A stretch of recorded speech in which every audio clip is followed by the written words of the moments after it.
Παιδιά, ένα. Κύριε Υπουργέ, λίγο υπομονή. Ναι, ναι. Να τα ανάψω. Δεν βιαζόμαστε.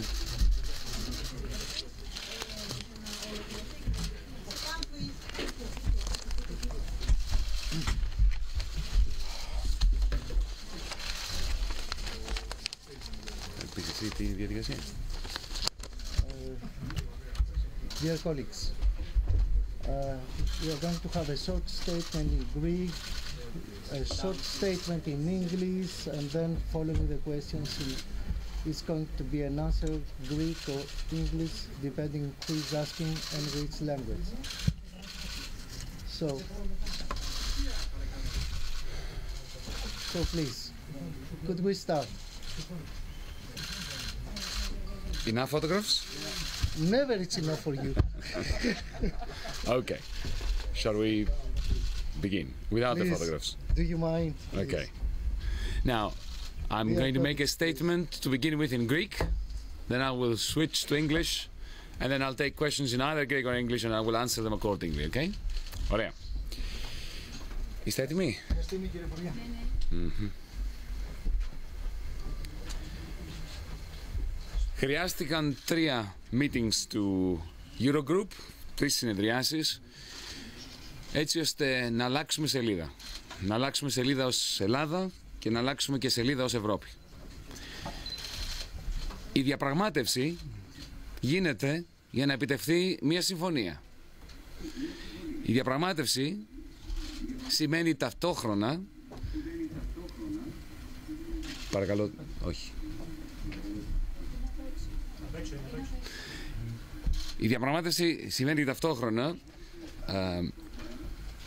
αμοιβαίες κινήσεις συμβιβασμού, αλλά και ταυτόχρονα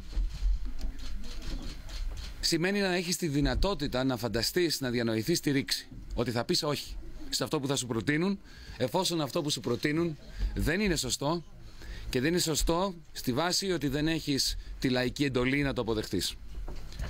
Σήμερα δείξαμε ότι η προσπάθεια εγκλωβισμού της νέας μας κυβέρνησης στις ασφικτικές προθεσμίες που συμφώνησε με τους εταίρους μας η προηγούμενη κυβέρνηση, με μοναδικό στόχο αυτόν τον εγκλωβισμό και την ασφυξία μας, αυτή η προσπάθεια απέτυχε.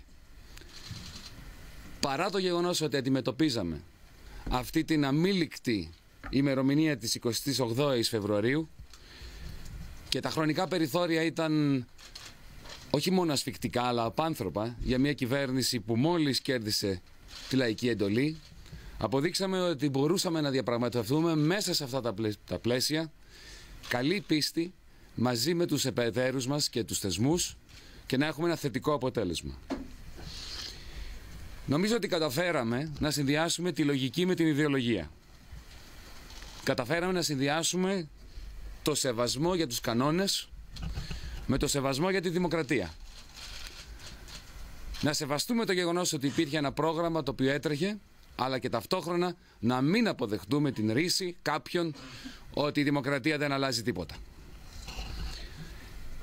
Συνδυάσαμε την αποφασιστικότητα να μείνουμε όρθιοι, να μην μπούμε σκυφτοί σε μια διαπραγμάτευση, ιδίως κάτω από το τεράστιο βάρος, από την τεράστια πίεση και των χρονικών ορίων, αλλά και των εξελίξεων.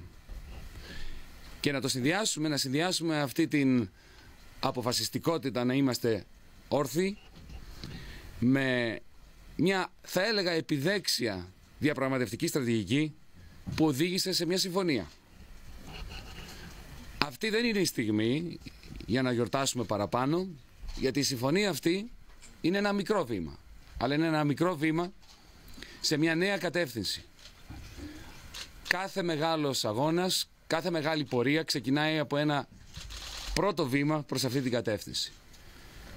Όταν θα τελειώσει αυτή η συνέντευξη τύπου, εμείς θα καταπιαστούμε να παράξουμε τον κατάλογο που υποσχεθήκαμε των μεταρρυθμίσεων αυτής της κυβέρνησης σε συνδυασμό με τους εταίρους μας.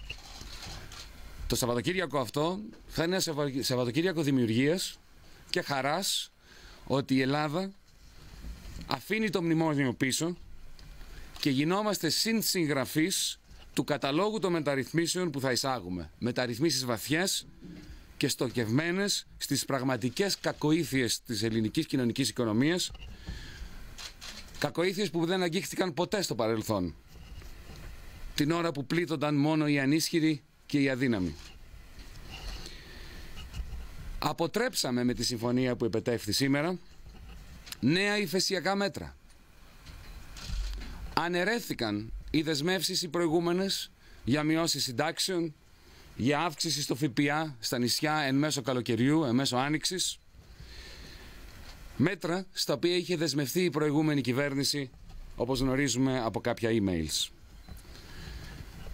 Παράλληλα ανατρέψαμε το αποπνικτικό πρωτογενές πλεόνασμα, την δέσμευση για αποπνικτικό πρωτογενές πλεόνασμα του 3% φέτος, όταν πέρυσι είχαμε πιάσει 1,5% και φέτος, λόγω της πολιτικής αναταραχής για την οποία δεν ευθυνόμαστε εμείς, για την οποία ευθύνεται μια κυβέρνηση η οποία αποφάσισε, η προηγούμενη, να επενδύσει στο φόβο ώστε να κρατηθεί στην εξουσία.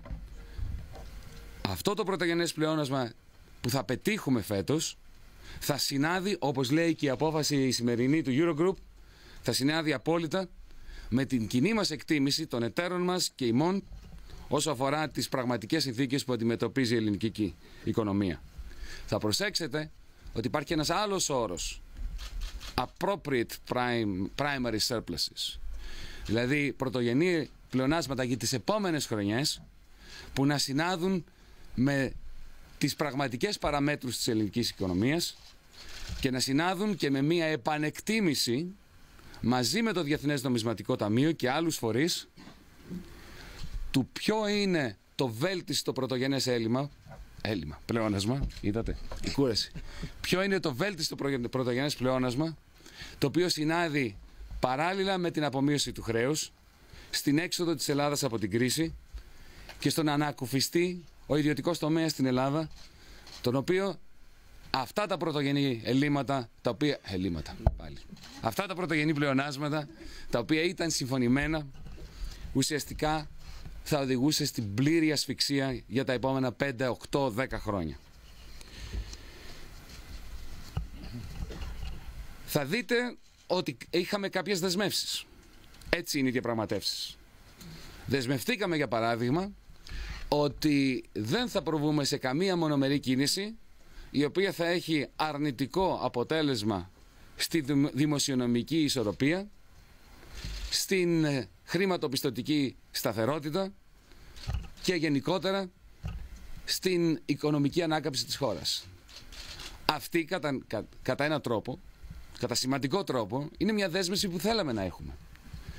Όποιες μεταρρυθμίσεις εισάγουμε, είτε πρόκειται για τα εργασιακά, είτε πρόκειται για τα κόκκινα δάνεια, είτε πρόκειται για τις ληξιπρόθεσμες οφειλές των πολιτών του κράτους, σε καμία περίπτωση δεν θέλουμε εμείς οι ίδιοι αυτές οι ρυθμίσεις να έχουν αρνητικό αντίκτυπο είτε δημοσιονομικό είτε όσο αφορά τη σταθερότητα. Παράλληλα, στο τετράμινο το οποίο συμφωνήσαμε ότι θα είναι η επόμενη διάρκεια, στην επόμενη διάρκεια θα είναι η περίοδος που χτίζουμε μια νέα σχέση με την Ευρώπη και με το Διεθνές Νομισματικό Ταμείο. Συμφωνήσαμε ότι θα βάλουμε μπροστά τη διαπραγμάτευση που θα οδηγήσει από τον Ιούλιο και πέρα, από το καλοκαίρι, σε ένα νέο συμβόλαιο για την ανάπτυξη στην Ελλάδα μεταξύ Ελλάδας και Ευρωπαίων εταίρων μας μαζί με το Διεθνές Νομισματικό Ταμείο, του οποίου το πρόγραμμα έτσι κι αλλιώς επεκτείνεται μέχρι το 2016. Με στόχο την πραγματική έξοδο από την κρίση, την έξυπνη απομείωση του χρέους, την οποία θα τη συζητήσουμε με τους θεσμούς και ιδίως με το Διεθνές Νομισματικό Ταμείο, το οποίο είναι καθήλυν αρμόδιο για να συζητήσει μαζί μας αυτό που λέγεται DSA, Debt Sustainability Analysis,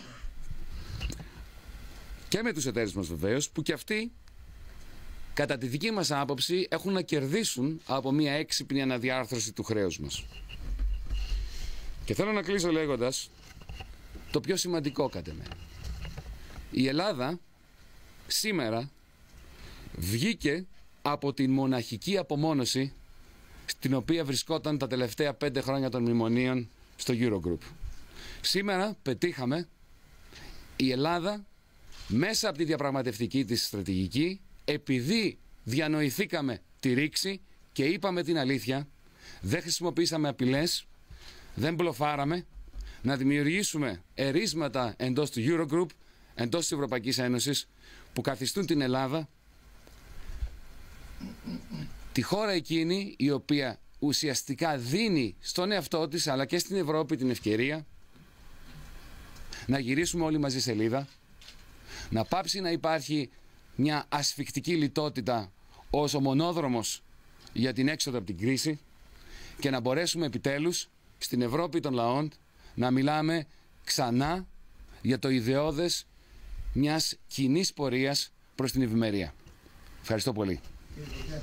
Όχι, θα μιλήσω στα αγγλικά. Το είπα. So now I'm going to make the same statement, if I can, in English. Because I don't trust translators. You can't quote me on that. Okay.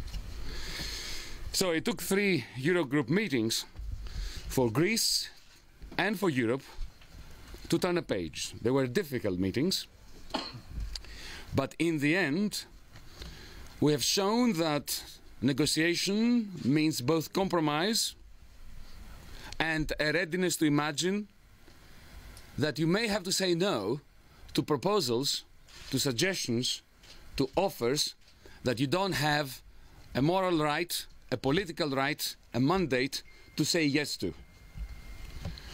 Today we demonstrated that the previous government's attempt to entrap this young government into asphyxiating straitjackets, into a very tight schedule whereby immediately after our election we had a few short weeks in order to negotiate for the very first time in the history of our bailout since 2010, genuinely to negotiate in good faith but powerfully and in a committed manner to negotiate a way out for our country. We combined two things that are usually imagined to be contradictory. We combined logic and ideology in the way that we bargained. We combined respect for the rules and respect for democracy. We averted the view that a country that is heavily indebted and in a program cannot possibly claim that elections can change something. We stood upright from the beginning of the negotiations to the very end, especially when faced by immense pressure. And we showed that we were committed to skillful negotiations for the purpose of achieving a mutually beneficial agreement between us and our European partners. From the very first day that we got elected, we stated unequivocally, this government and I personally, we are not in the business of shortchanging our partners. We are not in the business of coming here in a tug of war to say, give us something when you lose something. We refuse to look at this negotiation as a zero-sum game where our gain is somebody else's loss. We genuinely and faithfully targeted one objective, and that was the interests of the average European. And we believe that today the agreement that we reached through this negotiation does place the interest of the average European above all else. Now, enough of this self-congratulation. This is time for work. I haven't finished, Paul. Be patient. It's a virtue. As you have heard from Mr. Dijsselbloem, whom, by the way, I want to thank profusely for the excellent work that he did today to steer the Eurogroup towards a successful completion of at least this phase, we showed that the Eurogroup can help a country like Greece attain degrees of freedom that are essential for a democracy. And we have concluded that this weekend is going to be a very hard weekend, but a very happy weekend. because we get a chance to get down to work, not to negotiate, not to have to worry about whether our point of view is going to be heard, but to get down to work in conjunction with our partners and with the institutions, who will be at an arm's length, of course. We're going to be teleconferencing. We are going to sit down and codify in the form of a table the reforms that this government wants to institute, wants to implement. And we'll have an open line with our partners and the institutions to exchange views, because we have a lot to learn from them. Because you see, this is the beauty of it. Once you have a relationship of equals, instead of the relationship that we used to have, the collaboration can be a lot more fruitful. And this weekend is going to be such an occasion. We are leaving behind the days when a list of reforms that Greek society treated as a foreign body was imposed but not implemented because it was a foreign body. As of today, we're beginning to be co-authors of our destiny, co-authors of the reforms that we want to implement, which we are going to dictate, which we will discuss with our partners, and which we are going to use as a weapon against the deep malignancies of the Greek social economy, which have been characterizing Greece, not for the last few years, but for decades, if not a century. Malignancies that we need to target successfully, and this is our great challenge, if we're going to re-establish Greece's national independence. Today, if you look at the communiqué, the statement of the Eurogroup, we managed to avert a sequence of many years of suffocating primary surpluses that our economy can simply not produce without destroying the productive basis of the private sector. You will see in the communiqué, in the statement, that the Eurogroup very wisely accepted that 2015 is a difficult year because of the way it started, and that the primary surplus that we shall target, which will be positive, will nevertheless be determined by the facts on the ground, by the genuine economic circumstances that we face and which we will assess together with our partners.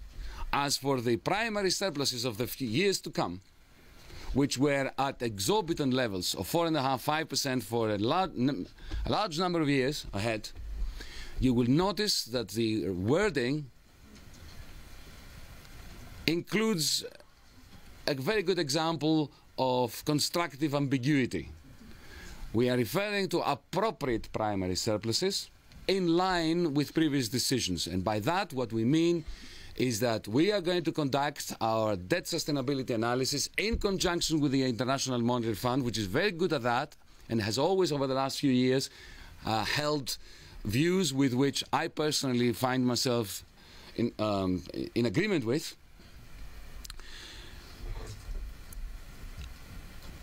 At the very same time, we're going to commit,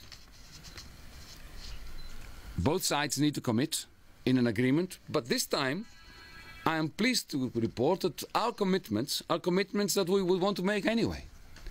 We committed not to be changing any piece of legislation or introducing unilateral measures that will jeopardize economic recovery, financial stability, and the fiscal position of the government.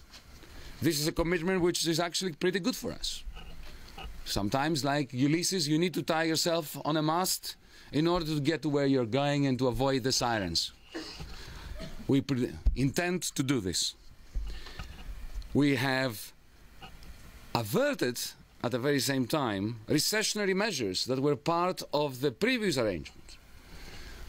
As you will see, there is no mention of any requirement that we reduce pensions, that we increase VAT in the Aegean Islands at a time when tourism is picking up as the spring is coming.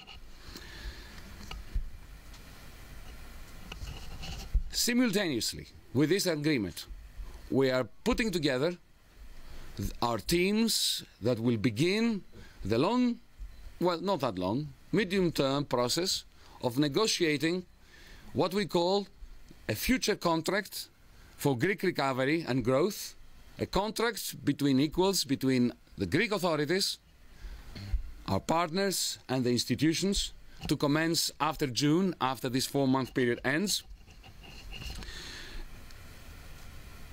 with a view to growing ourselves out of the crisis, to negotiating with our partners ways of smartly restructuring our debt in a way that allows both Greece to breathe more easily and to repay in net present value terms more money to our partners.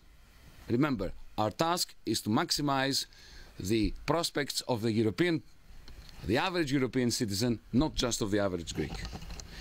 And allow me to finish by saying that today was a pivotal moment because Greece, which for 5 years now, during the bailout period, has been quite lonely in the eurogroup, quite isolated. We felt this isolation in the last couple of eurogroups. Today, that isolation has broken. Today, we have found partners amongst those who, up until very recently, looked at us with suspicion. There are some partners still that are looking at us with suspicion. This is our challenge to win over their trust, and we intend to do this. This is only a very first step on a long journey, but long journeys have to commence with a step. The difference between this step and previous steps is that this is a step in the right direction. Thank you very much. There are questions. Κύριε Υπουργέ, υπάρχει μια αίσθηση ότι εγκαταλείψατε το προεκλογικό πρόγραμμα και μεταβατικά, ότι χωρίσατε κάποιες δυνατότητες ή εξαγγελίες ή δεσμεύσεις που είχατε αναλάβει και προεκλογικά αλλά και στις προγραμματικές δηλώσεις σε αυτή τη διαπραγμάτευση. Έχουν εξαγγελθεί νομοσχέδια, 100 δόσεις, εργασιακά και προσλήψεις για παράδειγμα. Ή η κατάργηση του έμφυα που είναι βασική δέσμευση της κυβέρνησης. Αυτά θα γίνουν. Δηλαδή την άλλη εβδομάδα θα έχουμε νομοσχέδια έτσι όπως τα έχει εξαγγείλει η κυβέρνηση ή θα ζητάμε την έγκριση της Κομισιόν ή των δανειστών γενικότερα για να προχωρούμε σε αυτές τις συγκεκριμένες νομοθετικές ρυθμίσεις. Όπως είναι για παράδειγμα η ανθρωπιστική βοήθεια. Το ανθρωπιστικό πρόγραμμα θα υλοποιηθεί το ανθρωπιστικό πρόγραμμα σε αυτό το διάστημα. Και θα ήθελα έτσι μια προσωπική ερώτηση, γιατί περάσατε πολλά αυτές τις μέρες. Νιώσατε έτσι να υπήρχε απειλή για τη χώρα αυτές τις μέρες, αυτόν τον καιρό, κίνδυνοι, Brexit και διάφορα τέτοια? Λοιπόν, καταρχάς, το προεκλογικό μας πρόγραμμα αφορά μια ολόκληρη τετραετία. Αυτή η συμφωνία αφορά 4 μήνες. Δεύτερον, και πολύ σημαντικό, ακόμα πιο σημαντικό, το προεκλογικό μας πρόγραμμα συστηματικά και με συνέπεια αναφερόταν στην ανάγκη ό,τι μέτρο εισάγουμε να μην εκτροχιάζει τον προπολογισμό, να μην δημιουργεί προβλήματα σταθερότητας, να μην δημιουργεί προβλήματα στην ανάκαμψη.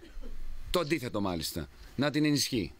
Αυτή είναι η μόνη δέσμευση που πήραμε σήμερα, ότι κανένα από τα μέτρα τα οποία θα εισάγουμε δεν θα έχει αρνητικό αντίκτυπο στη δημοσιονομική σταθερότητα, στην χρηματοπιστωτική σταθερότητα και γενικότερα στις προοπτικές της οικονομικής ανάπτυξης. Αναφερθήκατε σε συγκεκριμένα μέτρα. Θα σας πω ότι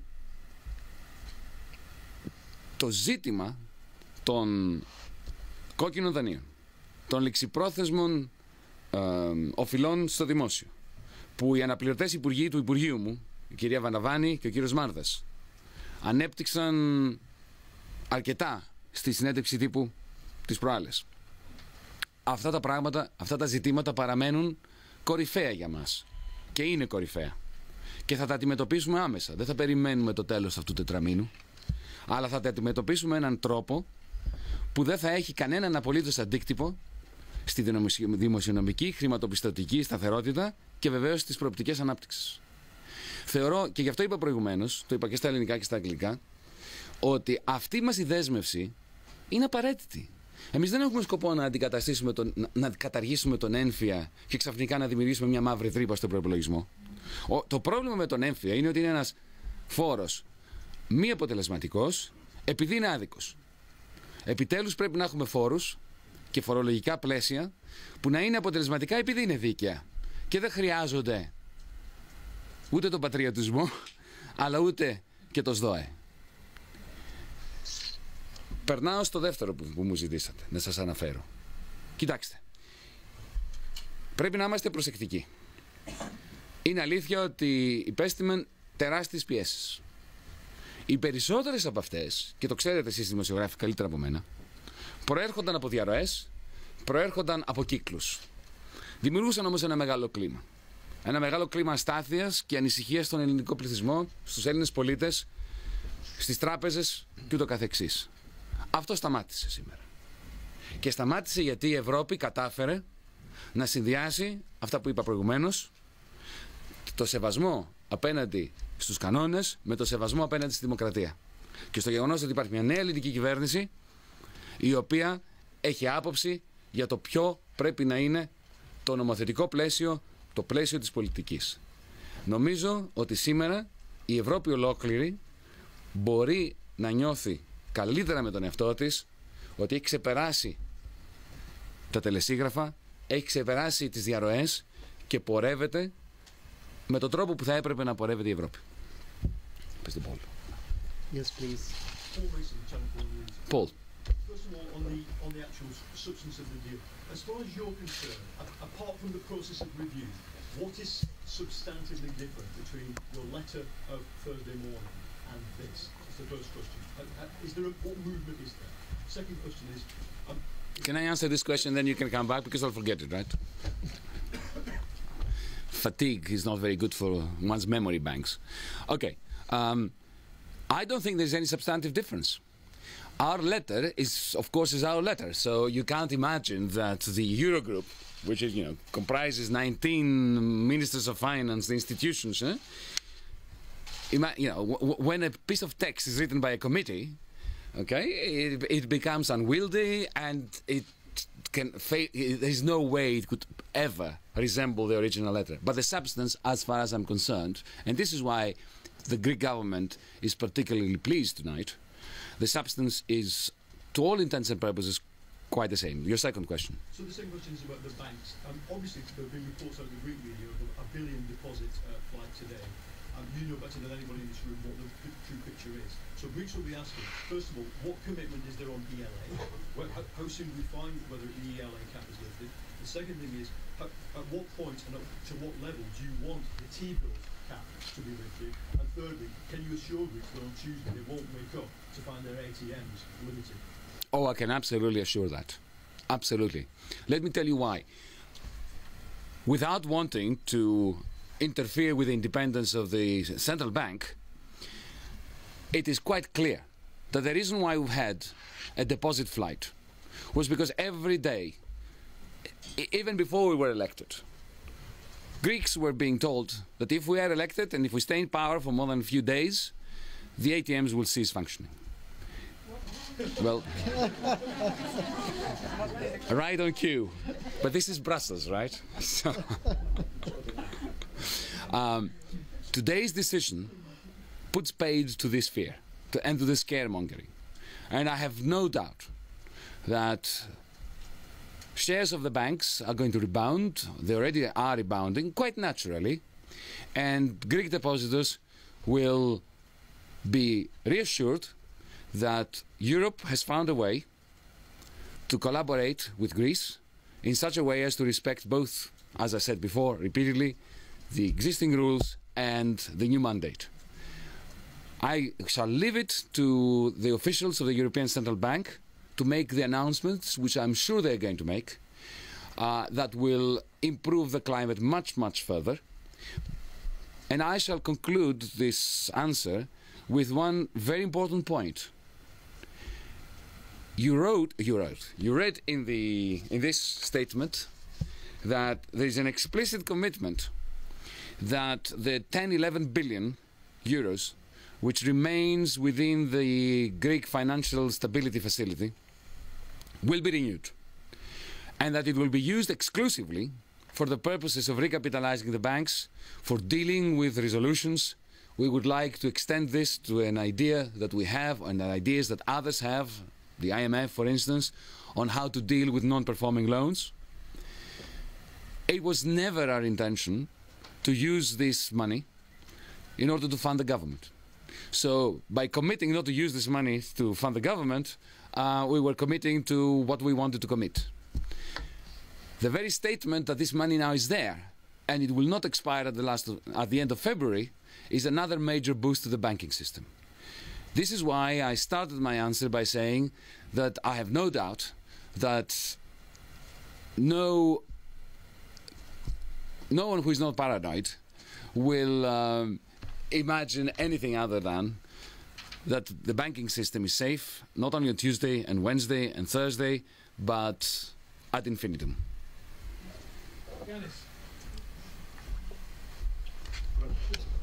Δύο σημεία, κύριε Υπουργέ. Η λίστα που θα παραδώσετε τη Δευτέρα, φαντάζομαι ότι θα είναι κάποια προσπάθεια εισαγωγής κάποιων προγραμματικών στοιχείων του κόμματός σας στο μνημόνιο. Μπορείτε να μας πείτε πάνω κάτω ποια είναι τα βασικότερα σημεία? Ένα. Να απαντήσω το ένα, για να μην το ξεχάσω, και έχετε και δύο μετά. Πρώτον, το μνημόνιο τελείωσε. Αυτό που συμφωνήσαμε, και το βλέπετε και στο κείμενο, είναι κάτι πολύ απλό. Θα κάτσουμε και θα γράψουμε εμείς μια σειρά από μεταρρυθμίσεις που θέλουμε να κάνουμε στους επόμενους 4 μήνες. Δεν είναι τα επόμενα 40 χρόνια, είναι τους επόμενους 4 μήνες. Πάνω σε αυτό θα κριθούμε από τους θεσμούς τη Δευτέρα, Τρίτη, η οποία καταλαβαίνετε, όπως μπορείτε να φανταστείτε, αυτή η αξιολόγηση θα είναι πολύ σύντομη, γιατί θα είναι ουσιαστικά μια αξιολόγηση ενός πίνακα. Δεν προλαβαίνει να πάει σε βάθος ούτε η δική μας τοποθέτηση, ούτε η δική τους. Και στο τέλος του τετραμήνου θα κριθούμε στη βάση της επιτυχίας εφαρμογής αυτών των μεταρρυθμίσεων όπως συμφωνήθηκαν με τους θεσμούς. Αυτό δεν είναι μνημόνιο. Γι' αυτό είπα προηγουμένως, και με βλέπετε και αρκετά χαρούμενο γι' αυτό, ότι μιλάμε για τη μετατροπή της ελληνικής κυβέρνησης, του ελληνικού κράτους, της ελληνικής βουλής, σε συνσυγγραφής των μεταρρυθμίσεων που πρέπει να περάσουν επιτέλους σε αυτή τη χώρα. Δεν είναι θέμα του κόμματός μας. Θα είμαστε ανοιχτοί σε όλα τα κόμματα. Μέσα σε αυτό το Σαββατοκύριακο, εγώ καλώ και τα υπόλοιπα κόμματα, ως Υπουργός Οικονομικών, να έρθουν σε επαφή μαζί μας, να μας προτείνουν και εκείνοι και οι υπόλοιποι φορείς και οι υπόλοιπες κοινοβουλευτικές ομάδες, ποιες κρίνουν εκείνες ότι θα έπρεπε να είναι, βεβαίως μέσα στο πλαίσιο του ρεαλισμού, γιατί μιλάμε για 4 μήνες. Και παράλληλα και με τους θεσμούς θα πάρουμε και τις δικές τους απόψεις. Γιατί? Επειδή έτσι θέλουμε. Γιατί κρίνουμε ότι έχουν να προσφέρουν ιδέες. Αλλά εμείς είμαστε οι συγγραφείς, εμείς είμαστε αυτοί από τους οποίους θα φύγει αυτό το κείμενο και θα πάει στους θεσμούς και θα πάει στους εταίρους μας. Και μετά, αυτή είναι η μεγάλη μας αγωνία, αν θα μπορέσουμε αυτές τις μεταρρυθμίσεις να τις εφαρμόσουμε. Εγώ θεωρώ ότι είναι το μεγάλο εθνικό στοίχημα. Και δεν το κάνουμε μόνο εμείς, ο ΣΥΡΙΖΑ, πήραμε 36-37% που είναι πάρα πολύ καλό, αλλά θα το κάνουμε ως το 100% του ελληνικού λαού, γιατί νομίζω δεν υπάρχει Έλληνας ο οποίος να μην θέλει να γίνουν αυτές οι μεταρρυθμίσεις πλέον. Το δεύτερο. Το δεύτερο είναι, είσαστε σε θέση αυτή τη στιγμή να εκτιμήσετε αν μετά την παρέλευση του τετραμήνου η Ελλάδα θα μπει σε αυτό το λεγόμενο προληπτικό καθεστώς ή θα μπορέσει να μιλαναρίζεται στις αγορές?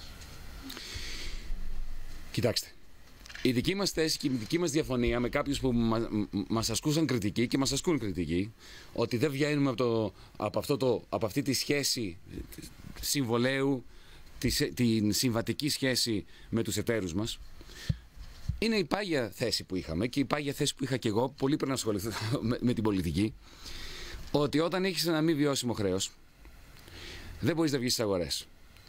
Γι' αυτό είναι μέρος της στρατηγικής μας η διαπραγμάτευση αυτή να αφορά για την επόμενη περίοδο, για αυτό που λέμε το Συμβόλαιο Ανάκαμψης και Ανάπτυξης μεταξύ της Ελλάδας και των εταίρων μας, της Ευρώπης και του Διεθνούς Νομισματικού Ταμείου, παράλληλα να έχουμε μια πιο λελογισμένη δημοσιονομική πολιτική όσο αφορά τα πρωτογενή πλεονάσματα, να έχουμε μια συζήτηση για το πώς θα γίνει η έξυπνη απομείωση του χρέους μέσα από swaps που έχουμε προτείνει κτλ.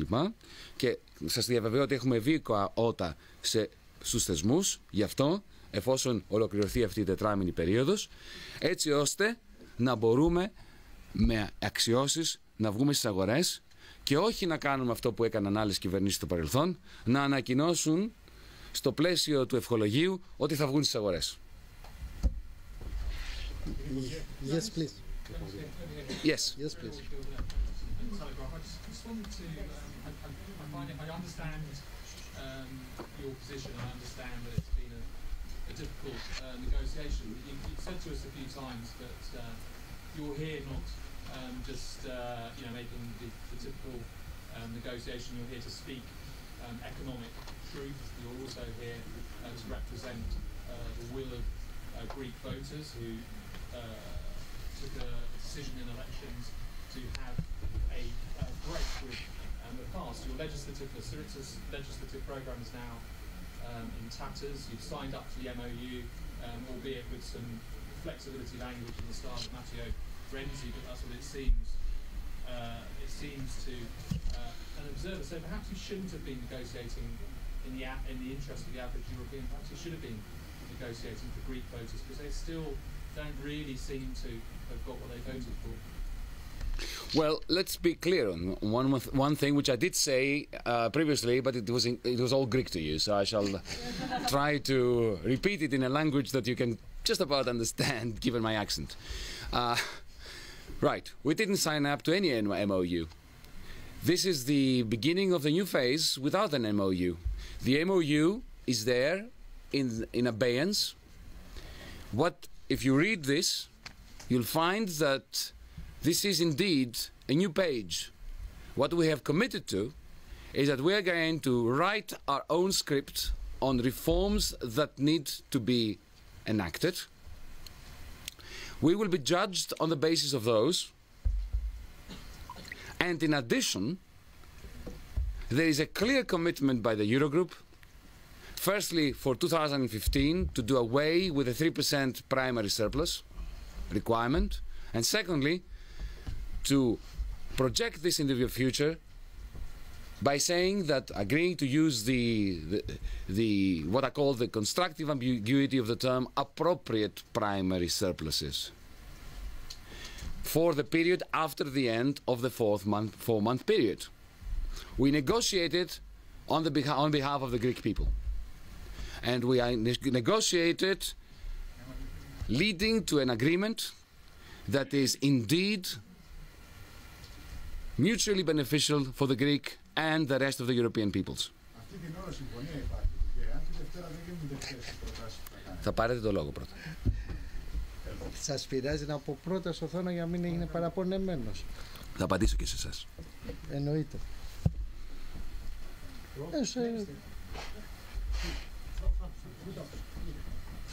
Minister, it seems that according to what President Dijsselbloem said, what is extended is the current program.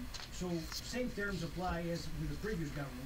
What's the change that makes you so happy that you can co-author and take deeper in measures, and you won't be pressurized by the Troika as the previous government was? What's the fundamental difference? Does it lie here in Brussels, or is it in Athens, in the political wheel of this government?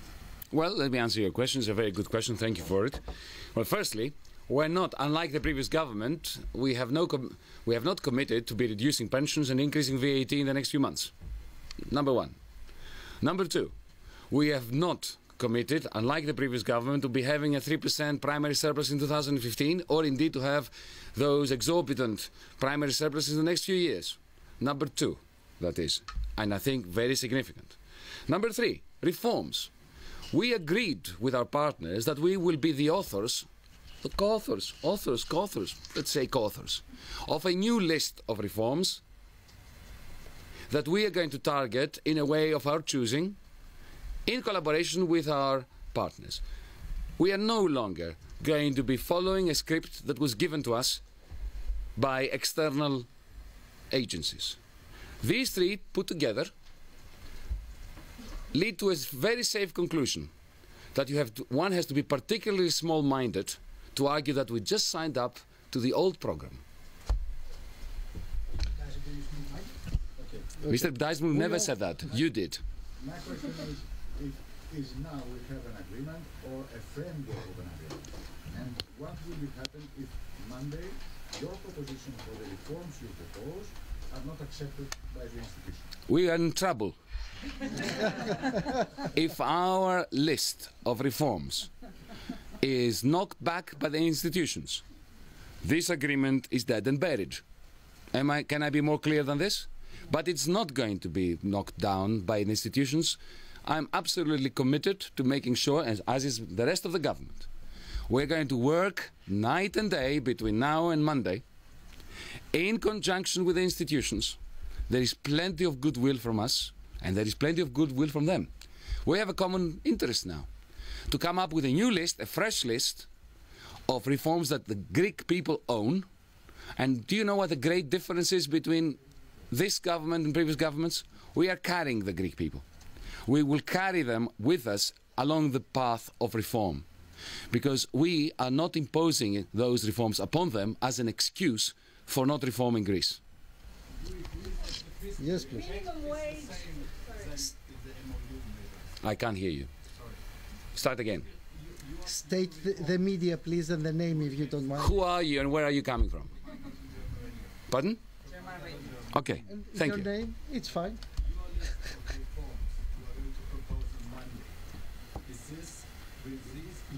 Reforms has the same fiscal effect than the reforms of 7 million? I have no idea.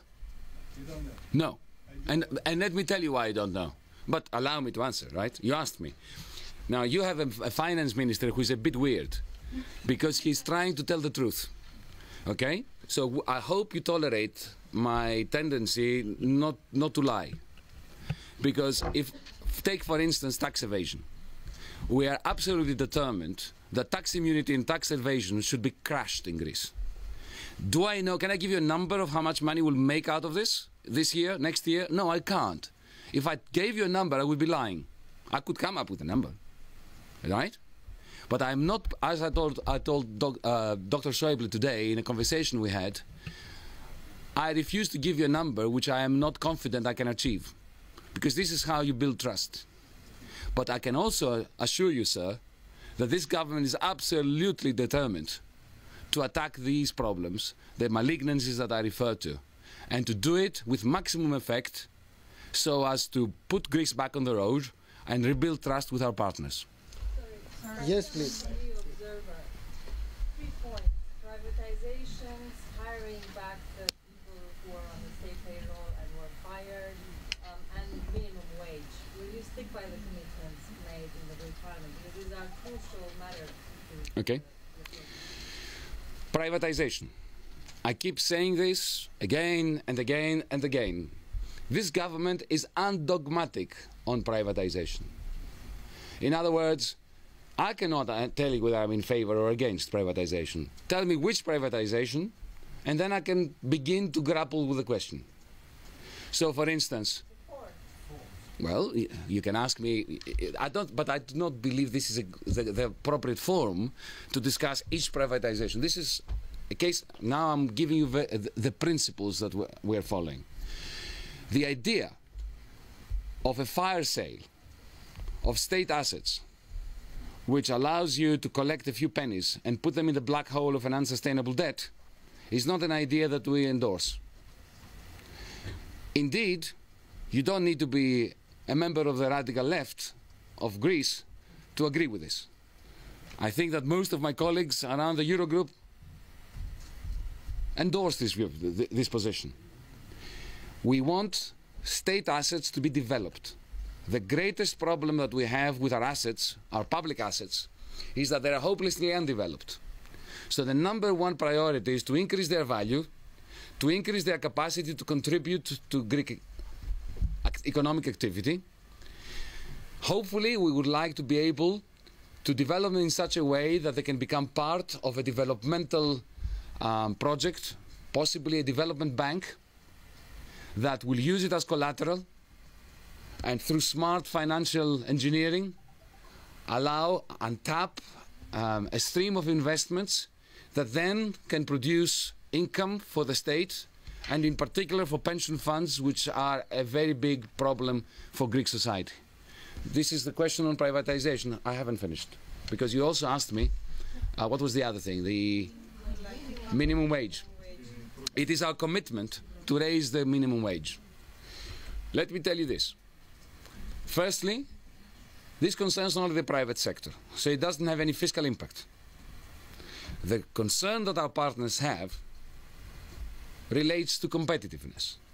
So what we intend to do is make sure that the very low living standards of minimum wage receiving workers in Greece are raised, but in a manner that enhances competitiveness rather than the opposite. We shall find smart ways of doing this, and we shall do it by means of consultation. And remember, this commitment that we are not going to take any unilateral moves in this sense concerns the next 4 months. We're not committed to what happens after June on this. This will be part of the next negotiation.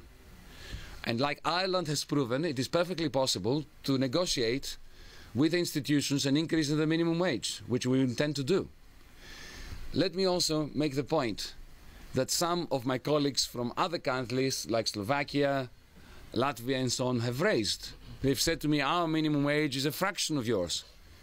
My response to them, and I share this response with you, is that yes, but your price level is much lower than ours. In Greece, because of the Ponzi growth that we had in the 2000s, prices escalated. And even though they were deflated as a result of the debt deflationary spiral of the last 5 years, they have not deflated enough. And do you know why they didn't deflate enough? The prices came down, but wages came down much faster. The reason is the product markets in Greece are highly oligopolistic. And when you have bankruptcies due to the crisis, competition is reduced. So the rate of descent of prices slows down compared to the rate of descent of wages. This is why deflation gets worse, and why affordability is worse in Greece than it is in countries where wages are lower. So these are the kinds of ideas that we're bringing to the table in Europe, and which we want to discuss with our partners in order, firstly, to have a genuine dialogue that doesn't go through the distorted lens of the media, of reports, of disinformation, that makes some of our partners, quite understandably, given the distortion, mistrust our deeds. Thank you. Oh, the state employees, I want to answer that question too. I want to answer that. Wait, I'll answer your question. I'm not going away. Okay? Don't worry. How many state employees are we going to, wrongfully dismissed state employees are we going to rehire? Just 2,100, thereabouts. Okay? The previous budget, the previous government's budget, specifies 15,000 hirings. If we, and we shall, when we shall re-employ these 2,000, they will be embedded within those 15,000. And we may even hire fewer than 50,000, depending on our budgetary situation. This is why we're committed to not making any moves that have an adverse net fiscal effect on the budget.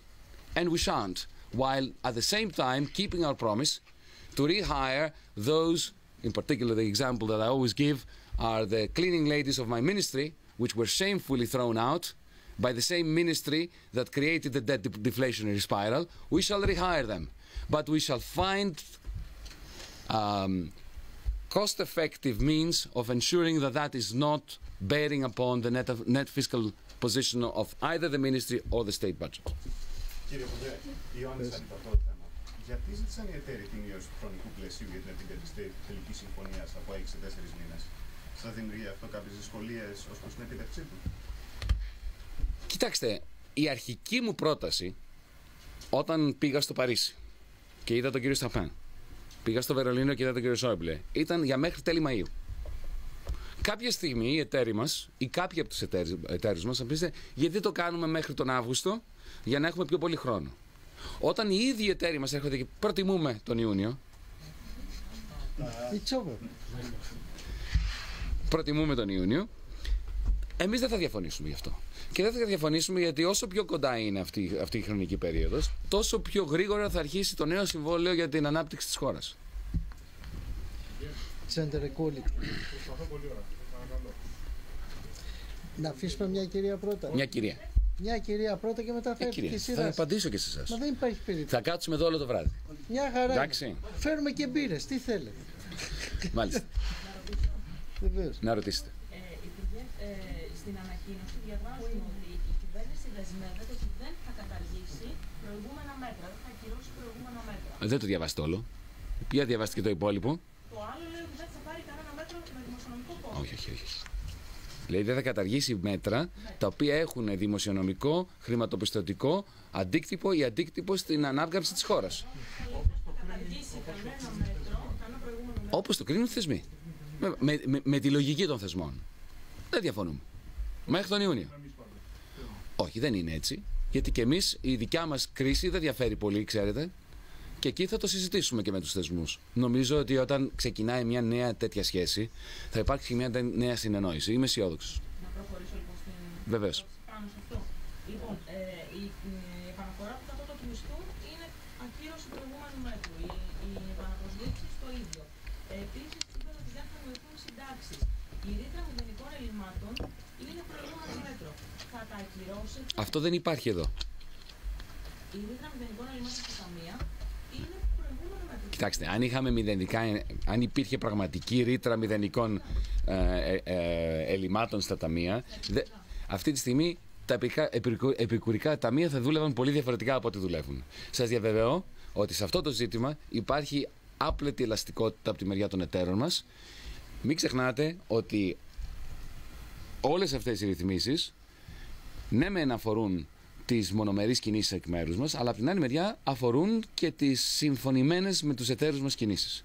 Δεν θα υπάρξει καμία μείωση συντάξεων στο επόμενο τετράμινο. Δεν μπορώ να το πω πιο ξεκάθαρα. Στο ίδιο πνεύμα θα είναι, θα ακολουθήσει ο συνάδελφος, θα επανέλθετε. Ναι, μάλιστα. Ο Υπουργός είπε για σαρωτικές αλλαγές και στα εργασιακά και για άμεσα και για άμεση κατάθεση των νομοσχεδίων για τα κόκκινα δάνεια και τις ρυθμίσεις των 100 δόσεων. Αυτά τελικά παγώνουν για 4 μήνες ή θα προωθηθούν με διαφορετικό τρόπο? Θα προωθηθούν με έναν τρόπο που να είναι θεραπευτικός και για το θέμα των κόκκινων δανείων και των ληξιπρόθεσμων δανείων και με έναν τρόπο που τελικά θα δείτε ότι θα λειτουργήσει πολύ πιο αποτελεσματικά. Ναι. Ήταν κόκκινη γραμμή και κατά την προεκλογική περίοδο και όλη την αντιμνημονιακή περίοδο του ΣΥΡΙΖΑ στα εργασιακά και οι παρεμβάσεις στο ασφαλιστικό. Εγώ θα σας ρωτήσω ευθέως αν μπορείτε αυτή τη στιγμή να εγγυηθείτε ότι στο κείμενο που θα παρουσιάσετε τη Δευτέρα δεν θα υπάρχει κεφάλαιο μέσα ασφαλιστικό και εργασιακά. Σας το εγγυώμαι. Δεν θα υπάρχει. Δεν θα υπάρχει. Με ρωτήσετε και σας είπα. My name is Antonio Martins, I'm from the Portuguese television. And because you are Minister of Finance that tells the truth, we asked the question upstairs and we didn't get it.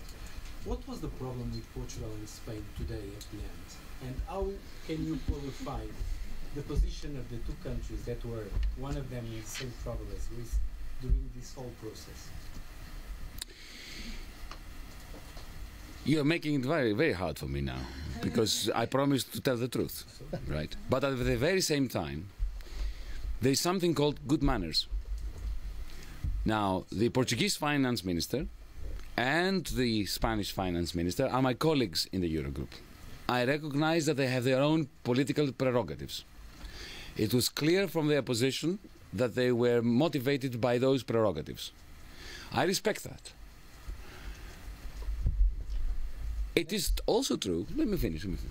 It is also true that Greece has borrowed a significant quantity of money from these countries. Okay? Well, it was about 20 billion from Spain. Not from Portugal, because Portugal is much smaller, right? But even if you look at it per capita from Portugal, it was not insignificant. Now we, as a party, and me personally, in 2010 were completely against those bailout loans because it was clear that they were, in a sense, never going to work from the perspective of reinvigorating the Greek economy. That money never went to Greece. 90% of it went to the banks. And the conditions, the strings that were attached to that money put us in a negative spiral whereby we lost the income from which we could repay you. What is essential now is within the Eurogroup that we have a sensible discussion whereby the end result of that discussion is a new framework that allows countries like Greece and Portugal, I should say, to grow out of the crisis so that we can repay our debts to one another and to others. And to do this, I need to maintain an excellent working relationship with my colleagues from Portugal and Spain, and therefore you will allow me to discontinue the answer at this very point. Thank you. Just short questions. My name is Wesley Daniel from SFU Newspaper. Minister, if it's not, I'm not going to say that easy, but if it's going to be in 2 days, why the previous government didn't do it? Because they didn't do it and they lost the votes. This is the first plan. Can I answer this? Yes. Because I'll forget.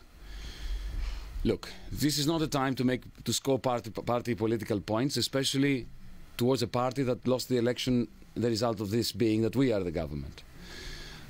But I shall make a point generally, not just about the last government, about the governments from 2010 to 2012. The fundamental difference between those governments and ours is that, as I was saying before, they never imagined the possibility of saying no. If you can't imagine the possibility of saying no, you are not bargaining, you're not negotiating. And if you're not negotiating, in an environment like that of the crisis of the Eurozone, you end up accepting a deal which is in the end, as John Maynard Keynes said once about the Versailles Treaty, not only bad for the weak, but also bad for the strong. Second question. Second question, if we understand well, it means that the lenders, they can decide the physical targets, and you... The targets? Yes, the physical targets. No. This will...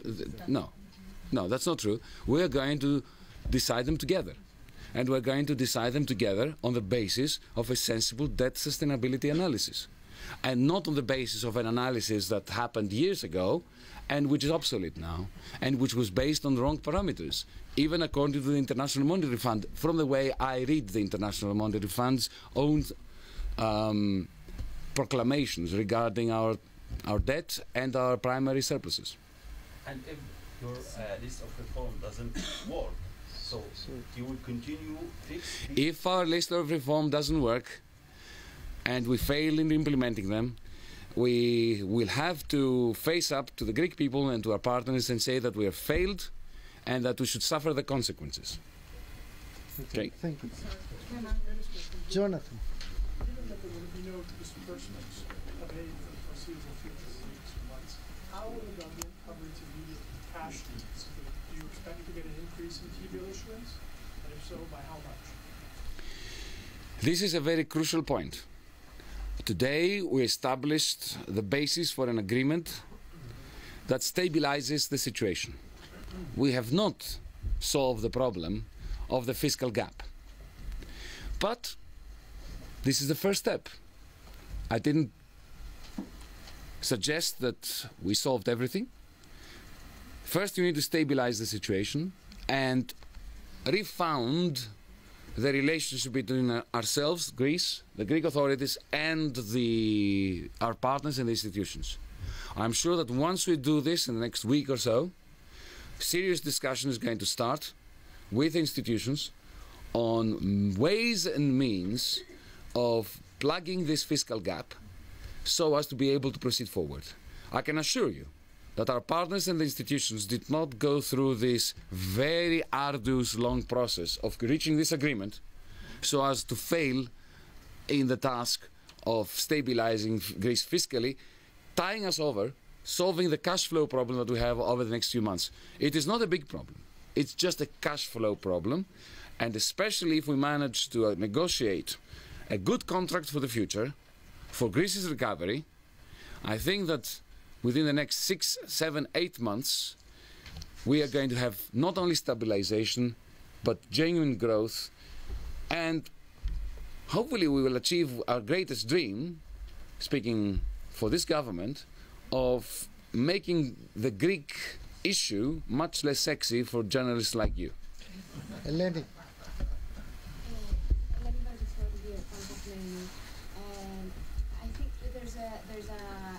expiration of bonds in March. It's 1.5 for the IMF, and I think it's something more for, I don't know exactly, I'm not so good with these numbers. But do we have the funds available to repay these bonds? I just answered that question. There is a fiscal gap. No, it's exactly the same. It's exactly the same question.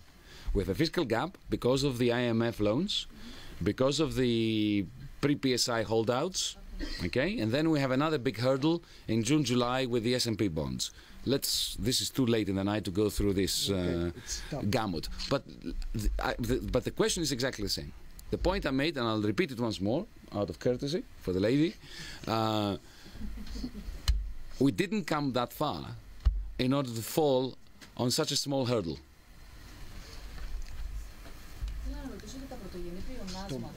Το μέσο και όνομα. Για τα πρωτογενή πλεονάσματα λοιπόν, παρότι δεν έχει εδώ σαφή αριθμό, σαφή νούμερο, δηλαδή στόχο για το πρωτογενές πλεόνασμα, λέει γεννήσει ότι πρέπει να είναι βάση του statement του eurogroup Όχι. 2012. Όχι. In line, όχι βάση. Όχι based on. Όχι, δεν είναι ούτε αυτή. Λέει in line, δεν λέει in straight line. Κοιτάξτε. Είναι πάρα πολύ απλό. Να σας απαντήσω και θα σας απαντήσω απολύτως ειλικρινά. Έτσι. Όταν σε ένα meeting σαν το Eurogroup, που είναι τόσος κόσμος, ο καθένας με τα δικά του ζητήματα στο μυαλό, βάζεις ένα νούμερο, αυτό το νούμερο λειτουργεί ως μαγνήτης για διαφωνίες. Οπότε αυτό που αποφασίσαμε να βάλουμε είναι τη λέξη appropriate, έτσι ώστε να υπάρχει να υπάρχουν αρκετοί βαθμοί ελευθερίας, ώστε να επιλεχθεί το νούμερο, το οποίο θα συνάδει τη στιγμή που πρέπει, έτσι, με το μεγάλο ζήτημα, το μεγάλο στίχημα της ανόρθωσης της ελληνικής οικονομίας. Να σας το πω πολύ απλά.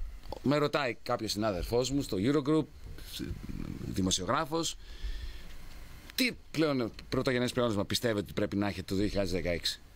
Και η απάντηση είναι, δυστυχώς είμαι οικονομολόγος. Έτσι. Η απάντηση είναι, δεν ξέρω.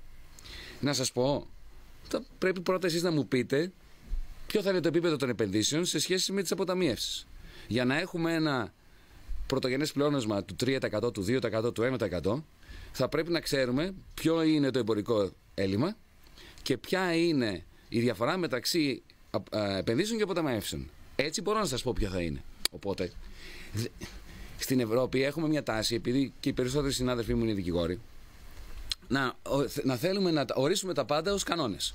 Αυτό το νούμερο. Δεν γίνεται έτσι όμως μακροοικονομική πολιτική. Η σοβαρή μακροοικονομική πολιτική χρειάζεται να λάβει υπόψη της τις μακροοικονομικές δυναμικές. Και αυτό έχουμε σκοπό να κάνουμε. Και αυτή η λέξη που χρησιμοποιήθηκε εδώ, τι κάνει? Αναδεικνύει την απόφαση του Eurogroup και των θεσμών, ιδίως του Διεθνούς Νομισματικού Ταμείου, ότι πρέπει να είμαστε σοβαροί όσο αφορά τον τρόπο με τον οποίο επιλέγουμε αυτούς τους στόχους και αυτοί οι στόχοι να συνάδουν με τη μακροοικονομική κατάσταση. Σας δεσμεύει όμως αυτό? Όχι καθόλου. Δεν υπάρχει νούμερο. Ποιος όποια γλώσσα θέλεις.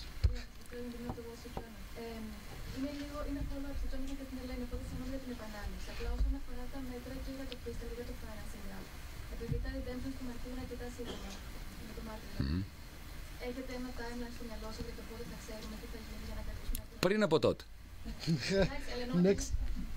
Πριν από τότε. Πριν από τότε. Δεν έχουμε φτάσει ακόμα, αλλά θα το φτάσουμε, θα δείτε. So it's two questions, Giovanna Pancai from Sky Italia. Two questions with a yes or no answer.